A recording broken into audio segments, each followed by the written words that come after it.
Hey y'all, unfiltered but still covered. Honest conversations, grace still applied. So it's a little late, but I wanted to get this out while I'm thinking about it. I'm so full today. I had a gender reveal for my grandbaby. I'm going to have a girl, so I'm excited about that, but I could talk about that forever. I'm so excited. But I was up thinking about what I can name this episode. And I think I'm going to name it, um, let's go with I didn't realize chaos felt like home. So let's do a little intro here, y'all. This is unfiltered but still covered, where we stop performing and start telling the truth about what healing actually looks like, that uncomfortable truth, the messy truth, the truth we usually keep to ourselves. Because some of the things hurting us the most are the very things that we've learned to survive. And grace still applies here too, of course. So take a breath. Let's get honest with ourselves and let's talk about it. So, again, we're going to call this episode I Didn't Realize Chaos Felt Like Home. We're going to preach today, but it's going to be that unfiltered preaching, okay? So, this sentence alone is like a mirror because a lot of us think we miss a person when in reality, we just miss the dysfunction that's attached to them, like the unpredictability, the emotional roller coaster that we're on with them, the inconsistency, the anxiety, the adrenaline. Like when peace finally shows up, it almost feels kind of suspicious. Not because like peace is bad, but more because like chaos raised us. Yeah, so let me say it again. So when peace finally shows up, it feels suspicious. Not because peace is bad, but because chaos raised us. And I think that's kind of real. Like just thinking about it, sitting here saying it, I think that's kind of real because some people they like grew up in environments where survival mode like became their normal. Like they're around people, they always have to walk on eggshells. You have to prepare yourself for disappointment or like always expecting the mood to change or always emotionally bracing for an impact. So now, even when life gets calm, it's like our body still feels like danger's coming. And that's exhausting. I think more like it will wear you out. You know what I mean? Because you can pray for peace all day long, but if your nervous system only recognizes chaos, you'll start confusing healthy with boring. Mm. Yeah, I know I'll be thinking I'm sitting here preaching. I done told you I've been wanting to get up in that pulpit. But for real, let's be honest. That part does kind of sting because some of us don't know who we are unless we're like fixing something or chasing something or stressing about something or just emotionally surviving something or things or situations. Like stillness feels unfamiliar, and unfamiliar can feel unsafe. I think like when survival mode is all you've known. You know what I mean?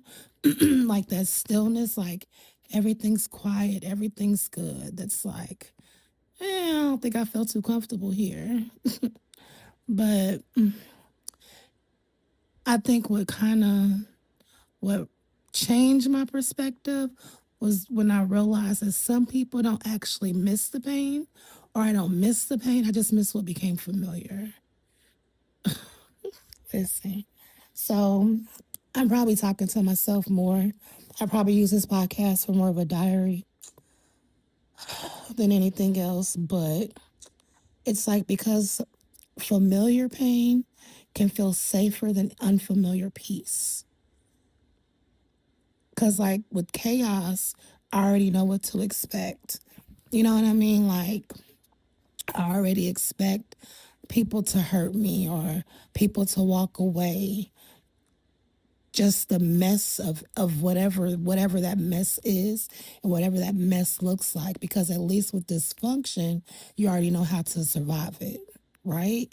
But then peace requires more trust. Yeah, peace requires more trust. But if you really think about it, trust gets hard when life taught you to stay prepared for hurt.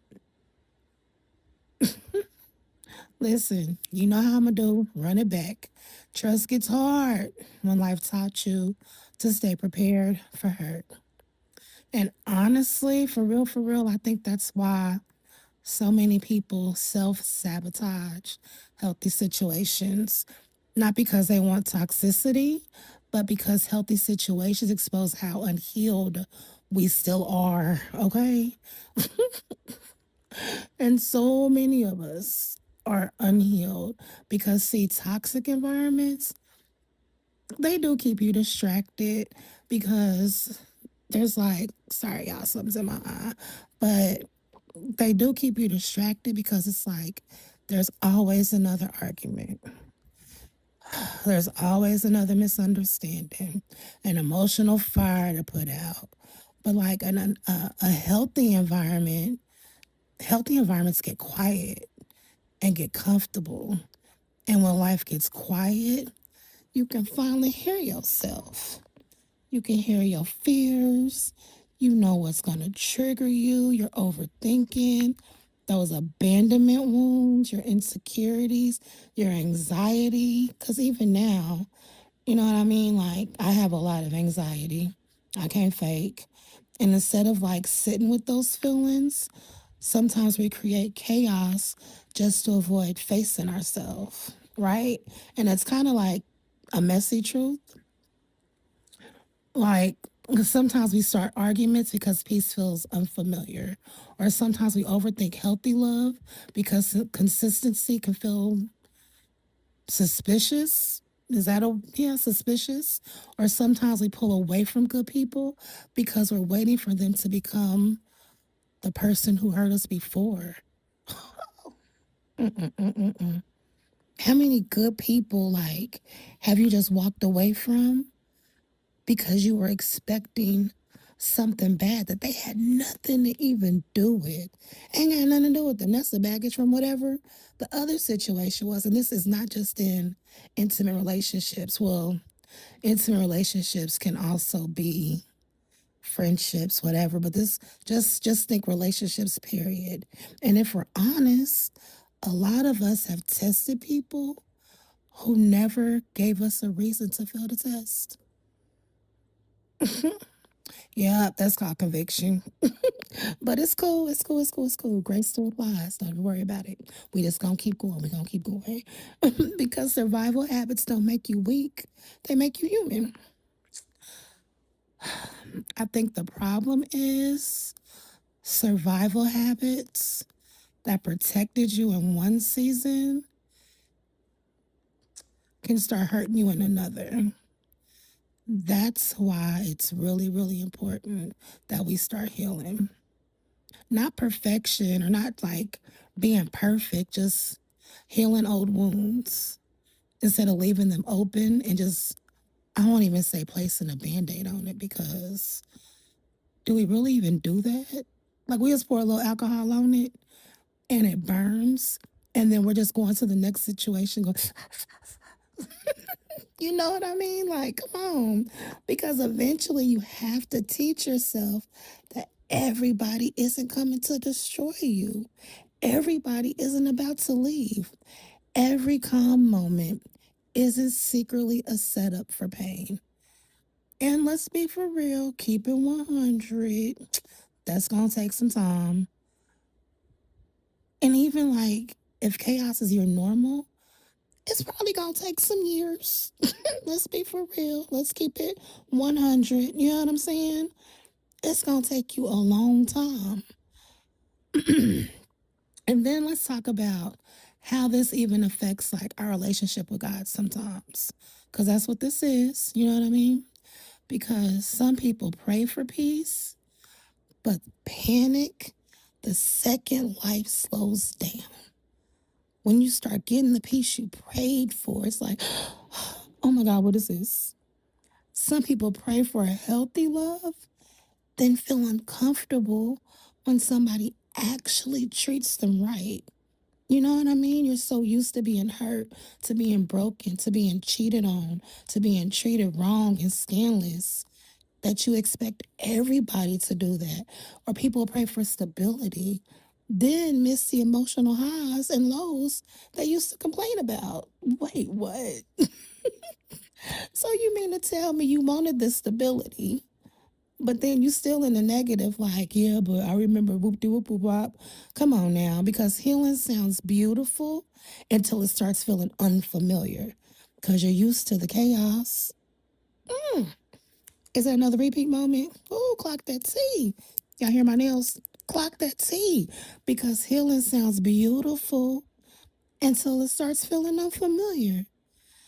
And maybe that's why growth can feel lonely sometimes. Because healing requires us to let go of survival versions of ourselves that once kept us alive. Like the hyper independent version, the guarded version. I think that's me. Like I'm very, very guarded. Or the emotionally detached version. I can be very emotionally attached. The I don't need nobody version. How many women, because I know it's brothers listening too, but how many women be like, I don't need nobody, I got it. Do you though? Do you for real? And letting go of those versions can feel like grief, even when it's necessary, and that's real. I thought I wanted peace until peace stopped stimulating the parts of me that were addicted to survival. I'm pausing on purpose. I thought I wanted peace. How'd I say it? Until peace stopped stimulating the parts of me that were addicted to survival. I mean, some of us learn to confuse anxiety with love, or confuse inconsistency with passion, or confuse emotional exhaustion with connection. And now healing feels uncomfortable because calmness doesn't give us the same emotional rush anymore. But that doesn't mean peace is wrong. It means your mind and body are learning something new.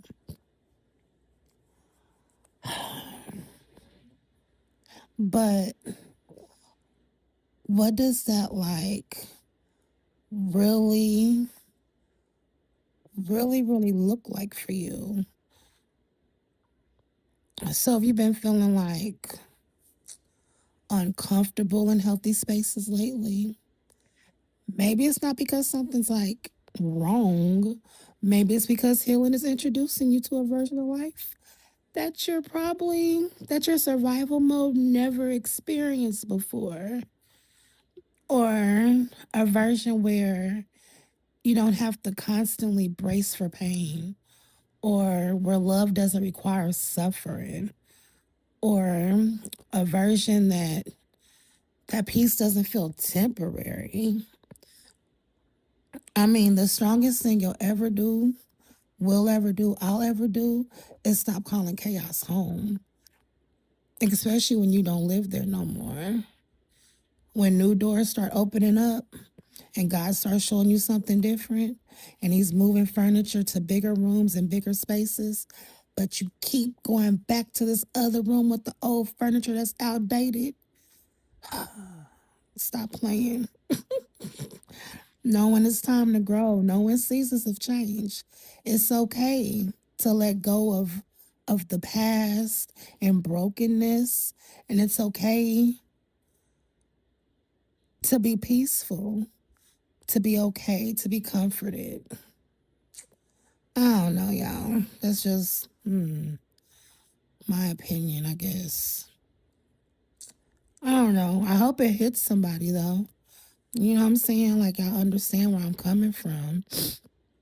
And for real, like, leave something in the comments. Like, what's a survival habit that you're still trying to unlearn? Because believe you me, is that what the old people say? Believe you me, you are not the only one. All right, y'all. Therapy session over.